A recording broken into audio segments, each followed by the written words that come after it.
Hello and welcome to Marketing Edge on TV, Nigerians' leading initiative in the business of brand management and the management of brand business. It is a 30 minutes wholesome package that comprises brand news, branding focus, and industry conversation, all in a mix encompassing thorough and in-depth, all aimed at promoting the brand idea. I'm Ogali Abikele Mafru. Marketing Edge on TV, promoting the brand idea. Welcome back. First on Marketing Edge on TV is Brand News, where we bring you the latest developments around brands and in the field of advertising, marketing, and communication in Nigeria and around the globe.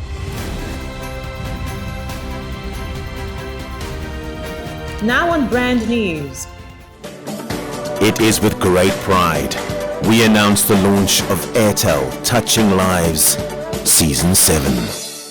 Airtel Nigeria, a leading telecommunications company, has flagged off the seventh edition of its corporate social responsibility CSR initiative, Airtel Touching Lives. The Chief Executive Officer of Airtel, C. Surendra, made this announcement at a press briefing held at Southern Sun Hotel, Ikoyi, Lagos, where he said the Season 7 of the life-changing initiative is aimed at promoting digital accessibility and inclusion in education and officially opened for nomination. According to the CEO, Airtel Corporate Social Responsibility revolves around three pillars, which are financial inclusion for the unbanked and provision of quality and accessible education to better the lives of underprivileged in communities.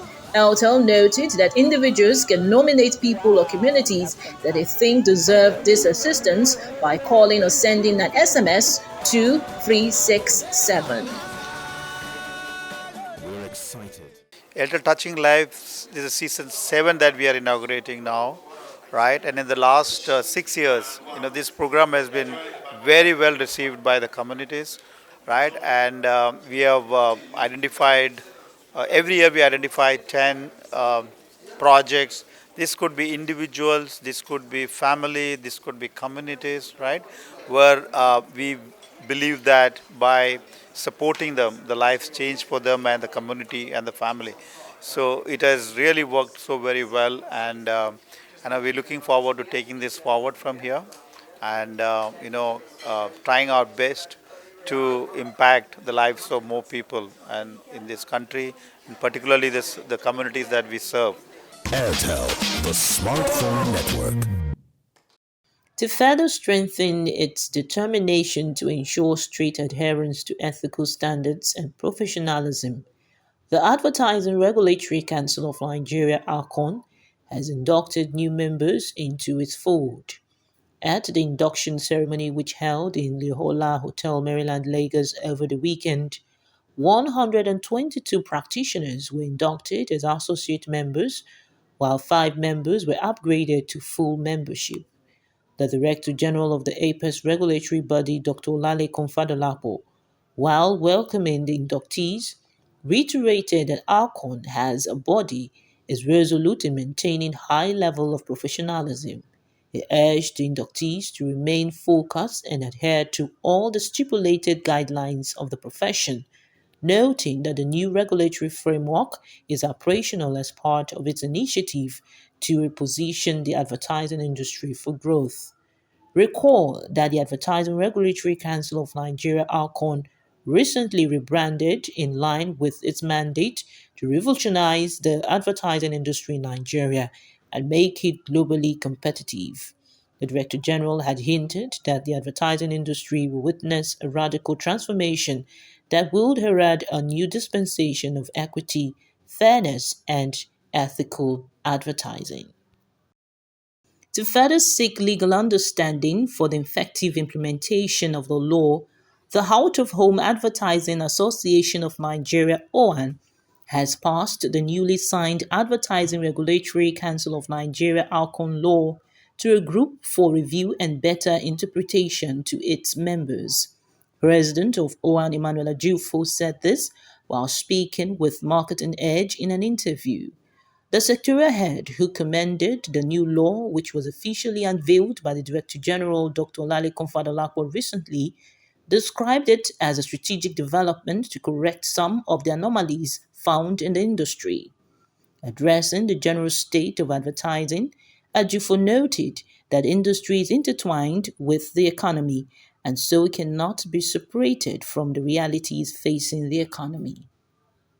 As Nigerians and the world over demonstrate patriotism and love by exploring the opportunities of the Independence Day celebrations to accentuate their desire for good governance, infrastructural development, and economic growth, brands have also lent their support for the occasion. To display optimism and exercise their fundamental rights to demand good leadership, millions of Nigerians took to the streets around major cities in the country to drum up their support for equity, fairness, and a credible electoral process in the 2023 general elections. For brands, taking to their social media platforms with an iconic display of creative and aesthetic display arrayed in white and green accompanied with captivating captions was a brilliant way to encapsulate the emotive significance of the day. Picnic, a leading dairy brand, Kellogg's, a leading cereal company, Montina, a beverage company, had unique display of the green and white with captivating captions. Access Bank took advantage of the moment to advocate for unity in diversity with a picture depicting the multiculturality of the country, while First Bank posted a short video of Independence Day greeting with the chief executive officer. Meanwhile, in a nationwide broadcast earlier in the day, President Muhammadu Buhari, who reeled out his achievements, congratulated Nigerians for the dawn of a new year as a nation. Well, that was brand news. Next is branding focus after this break. I trained so hard for just one shot. At least you won. For me, I've been training my whole life, hoping that one day I'll get signed. It's been crazy.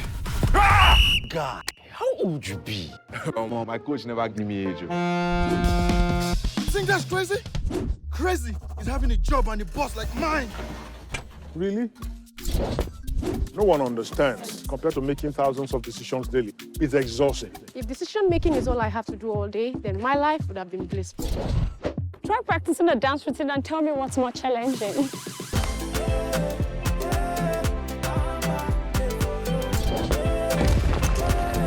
Challenge.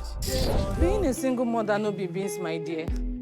That's why anytime I need that extra energy, Amber Energy drink day for me. Stimulate the energy in you. Does your toothpaste give you complete fresh protection? New Close Up Toothpaste Complete Fresh Protection takes care of your 5 important oral care needs. It gives you strong teeth, prevents tooth holes, cleans deeply, fights bacteria, and gives you fresh breath. Complete fresh protection from Close Up. We don't like to eat better, more nutritious meals, more veggies, but we want it tasty and easy too. Knorr Cubes, that's the secret. Made with real ingredients like chicken, parsley, and garlic. And enriched with iron, so your meals are better for you and more delicious too. That's the cocoa. Let's give it some accolades. Change your world by changing what's on your plate. Marketing Edge on TV, promoting the bright idea.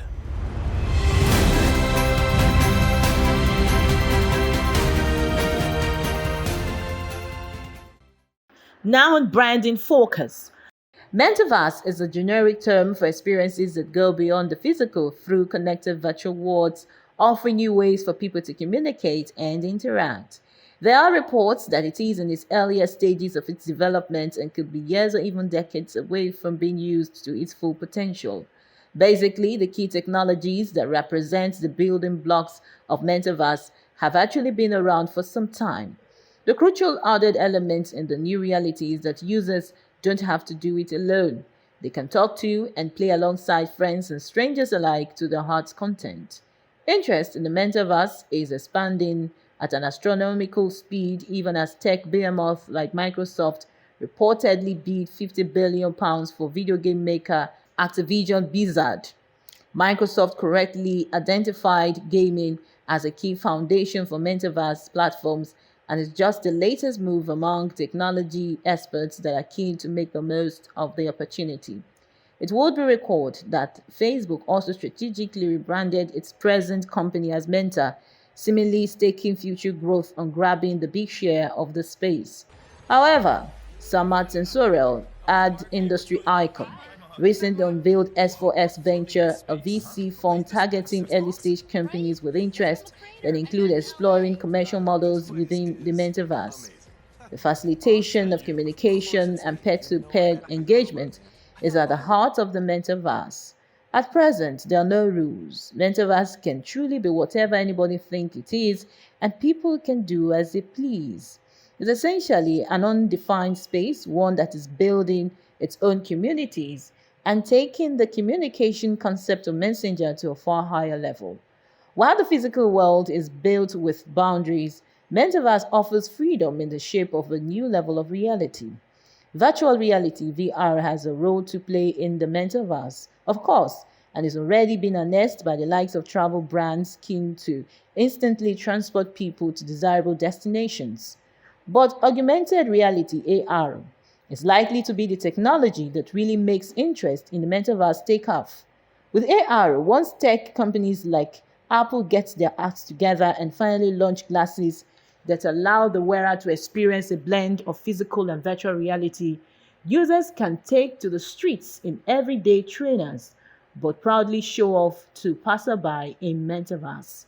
This boundless freedom of expression is perhaps its greatest promise. Well, that was Branding Focus. Next is Industry Conversation, where we have interactions with men and women who have made great impacts in the business of brand management. Well, today we have with us the Managing Director and Founder of ARC Technologies Group, Mr. Uche Ubo, after this break. What's up now? I trained so hard for just one shot. At least you won. For me, I've been training my whole life, hoping that one day I'll get signed. It's been crazy. Guy, how old you be? My coach never gave me age. You think that's crazy? Crazy is having a job and a boss like mine. Really? No one understands. Compared to making thousands of decisions daily, it's exhausting. If decision making is all I have to do all day, then my life would have been blissful. Try practicing a dance routine and tell me what's more challenging.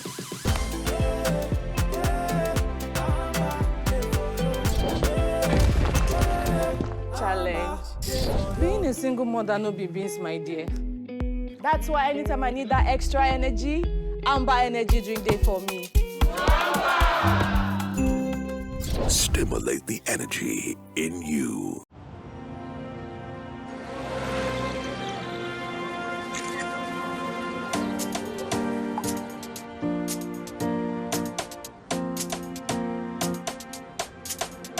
You are my sunlight. You are my sunlight. Sunlight makes things easier, so you can do more. You are my sunlight. When you become more, you inspire others to be more too. Sunlight is here to support you as you reach for more success. Marketing Edge on TV, promoting the bright idea.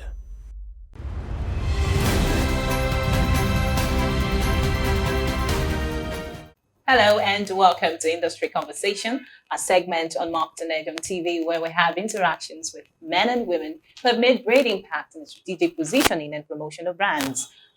Today we have with us the Managing Director and Founder of ARC Technologies Group, Mr. Uche Ubo. You're welcome to Industry Conversation. Thank you.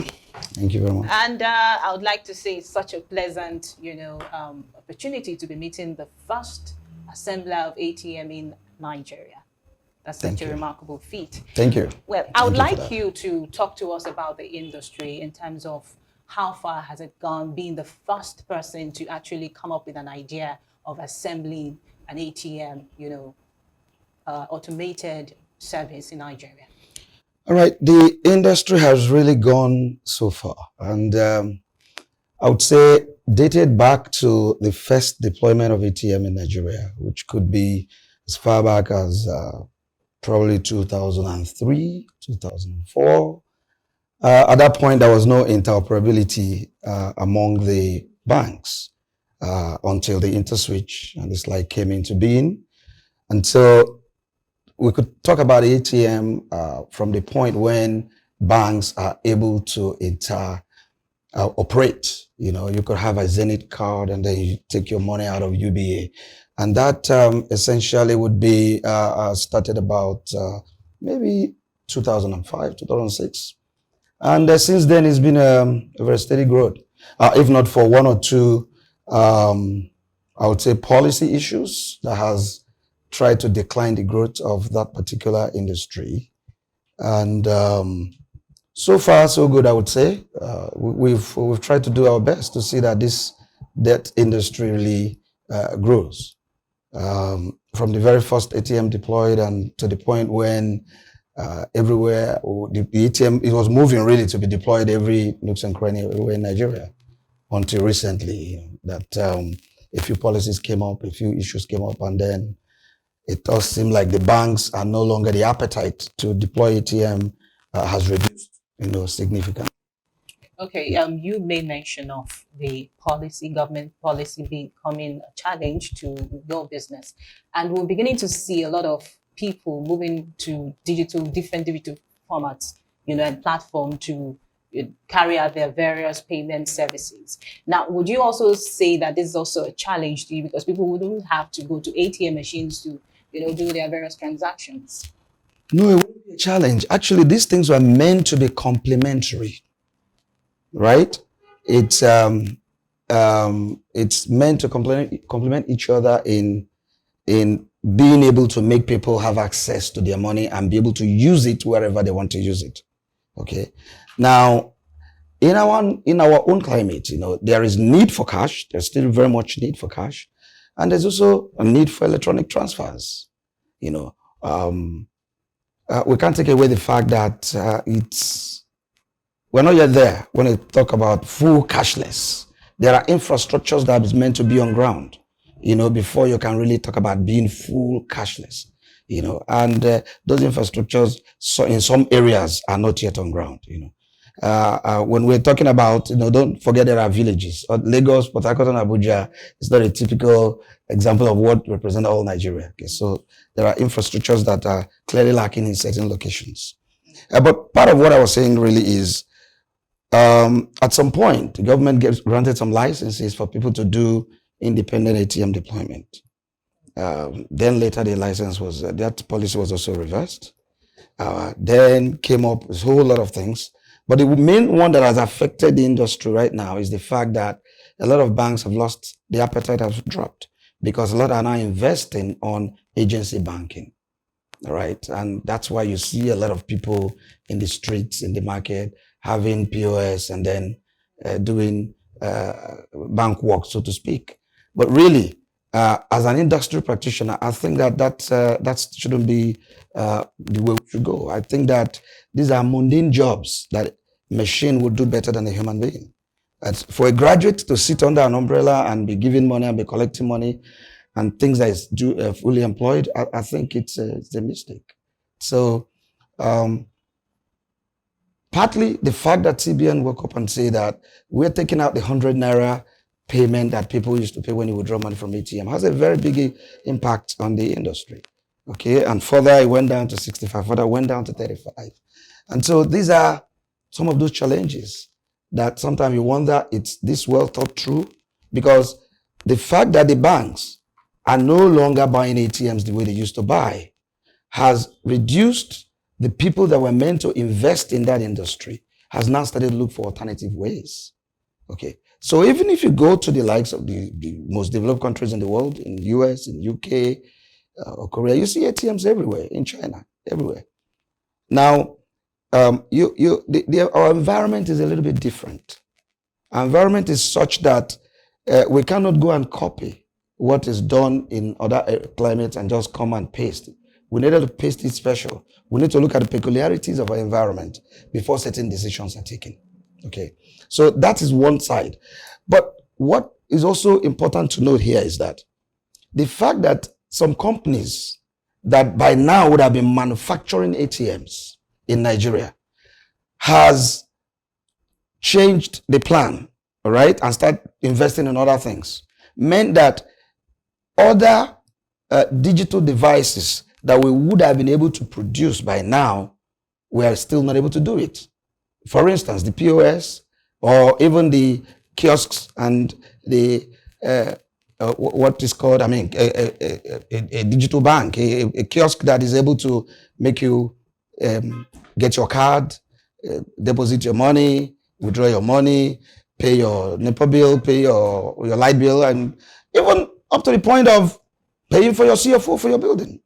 Now, these are the things that an ATM can really do. But the investment in that area, the research in that area has really dwindled, because if you don't make money in doing a business, you have no reason remaining in that business. Okay. And these monies were made by the fact that the banks were ordering for the ATMs, and the banks were putting these ATMs in certain locations. Sometimes we call it offsite, you know. And for now, that idea has really reduced seriously among the banks. You know, having offsite ATMs for some of them is no longer profitable. So again, for a bank, why should you go into that?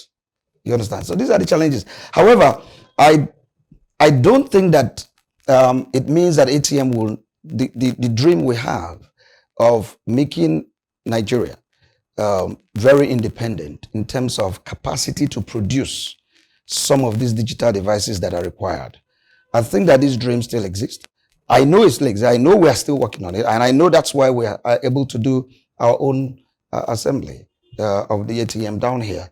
And we know we're going to scale up from that point to other areas. I mean, as long as the environment, the operating environment allows us to do that, why not? We will.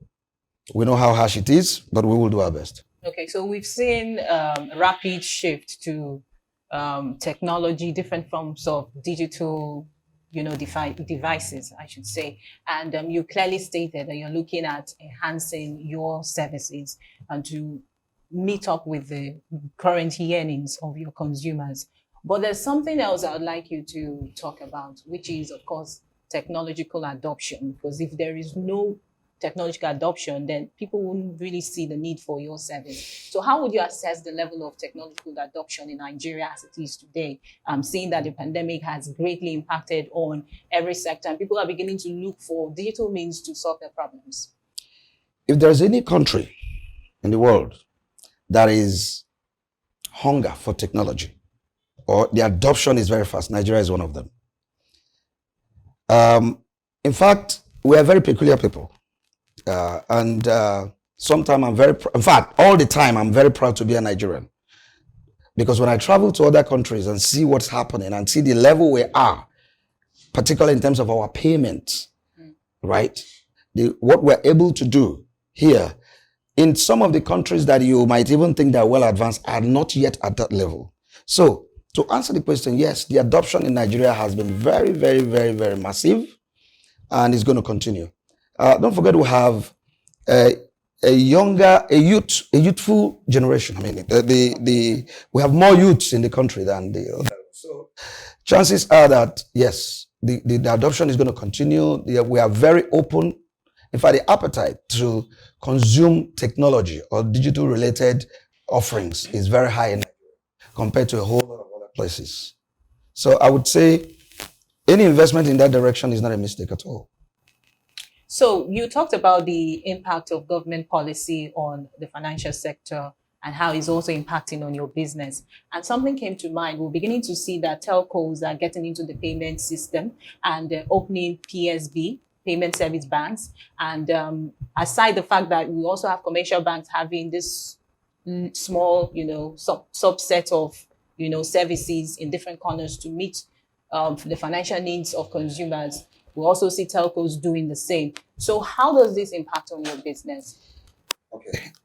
We are not in the business of, we are not in the financial business. We are in the digital support business. In other words, we support banks to be able to deliver their services digitally.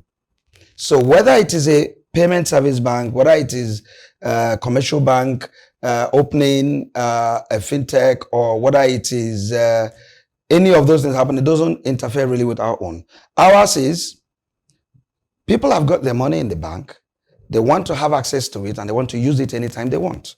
So we produce, or we assemble ATMs that will make them have cash if they want, and we personalize cards. So make them also have their money through the card schemes. Okay, so whether it is PSB or whether it is a bank, they still need our services. As I've said, in our line of business, we are into the ATM, the physical ATM. We're also into the cards, right? So we have the capacity to personalize the cards and make you have access to your money anytime using your card, right from your bedroom, using the internet. Okay, so we're actually happy to see other kind of innovative service provision coming from other sectors. I mean, coming from the banks and other people. And I think it's going to continue, because if you look at what's happening in fintechs, if you look at what's happening in, I mean, everybody would rather enjoy the convenience of doing whatever it has to do without going to the banking hall. Everybody would like that. I would love that. I mean, I'm sure you would like that. So all these services are all geared towards helping you to achieve it. And what we do is that we stay behind these banks and provide the devices, both the hardware and the software, that will enable them provide those services. So we don't interface directly with the financial consuming public. Marketing Edge on TV, promoting the bright idea. Well, that's how much we can take on Marketing Edge on TV this week. Do well to join us for the second part of our conversation with the Managing Director of Act Technologies Group, Mr. Uche Ugbo. I'm Ogali Abikele Mafru. See you again.